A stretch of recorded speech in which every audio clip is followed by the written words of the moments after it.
ஆண்டவரும் அருமை இரட்சகருமாக இருக்கிற இயேசு கிறிஸ்துவின் ஆச்சரியமான நாமத்தில் தினமும் கர்த்தருடைய சத்தத்தை கேட்டுக்கொண்டிருக்கிற என்னுடைய பிள்ளைகளை வாழ்த்துகிறேன், ஆசீர்வதிக்கிறேன்.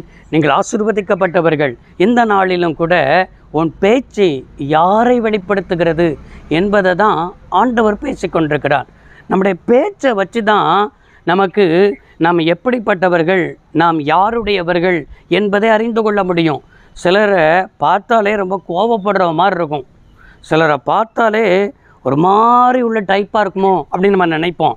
ஆனால் அவங்ககிட்ட பேச்சு பார்த்தா தெரியும், அவங்க ரொம்ப சூப்பராக இருக்கிறாங்களே, நல்ல ஆளாக இருக்கிறாங்களே.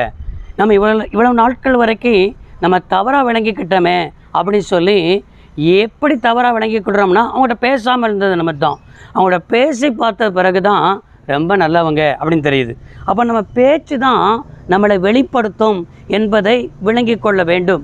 மத்தேயு எழுதின சுவிசேஷ புத்தகம் 26ஆம் அதிகாரம் 73வது வசனத்தில் உன் பேச்சு உன்னை வெளிப்படுத்துகிறது என்று சொல்லி பேதுருவை குறித்து அந்த அரண்மனையில் உள்ளதான பெண்களெல்லாம் சொன்னாங்க, உன் பேச்சு அந்த இயேசுவை வெளிப்படுத்துகிறதே என்று சொல்லும்போது அந்த பேதுரு ஆமாம் நான் அவரோடு கூட இருந்தவர் தான் என்று சொல்லி என்ன செய்யலை, பேதுரு சொல்லலை. அதற்கு மாறாக பேதுரு என்ன சொன்னார் என்று சொல்லி நம்ம பார்க்க வேண்டும் என்றால், பேதுரு சொல்லுகிறார், அவர் எனக்கு தெரியாது, அவர் யாருன்னே தெரியாது என்று சொல்லி பேதுரு இயேசுவை சபிக்கவும் சத்தியம் பண்ணவும் தொடங்கினான் என்பதை நாம் என்ன செய்ய முடிகிறது, பார்க்க முடிகிறது.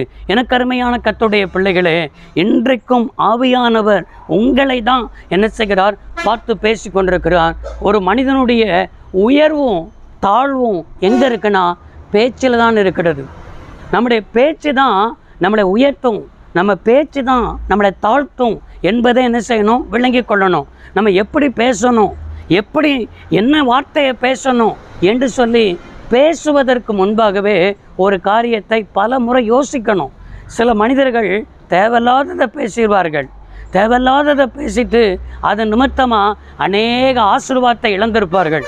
அதற்கு பின்பாக தான் ஐயோ இப்படிப்பட்ட காரியம்லாம் நடந்துருச்சே, நான் இந்த காரியத்தை பேசியிருக்கக்கூடாது, அது இவங்கிட்ட பேசியிருக்கக்கூடாது, இவங்கிட்ட இந்த காரியத்தை பகிர்ந்திருக்கக்கூடாது என்று சொல்லி அவருடைய வாழ்க்கையில் அதன் நிமித்தம் பாதிப்பு வந்த பிறகு தான் உணர்வார்கள். இன்றைக்கு ஆண்டவர் சொல்கிறார், என்ன சொல்கிறார்னா, உன் பேச்சு கர்த்தரை வெளிப்படுத்தணும், உன் பேச்சு அவருடைய பிள்ளை என்பதை வெளிப்படுத்தணும், நீ கர்த்தருடைய விசுவாசி என்பதை வெளிப்படுத்தணும். இன்றைக்கி அநேக இடத்துல நம்ம பேச்சு அவரை வெளிப்படுத்த மாட்டேங்குது. அவரை வெளிப்படுத்தாமல் உலக மனுஷனை போலவே நம்ம பேசுகிறோம். உலக மனுஷனை போலவே நம்முடைய வார்த்தைகள் இருக்கிறது. நம்முடைய வார்த்தை இப்படிப்பட்ட வார்த்தை இருக்கிறது மட்டும்தான் தேவனுடைய வாழ்க்கையில் கிரியை செய்ய முடியலை, தேவனுடைய வாழ்க்கையில் அற்புதம் செய்ய முடியலை. இன்றைக்கி உங்கள் பேச்சு அவரை வெளிப்படுத்தட்டும், அவர் உங்களுடைய வாழ்க்கையில் அற்புதம் செய்வார்.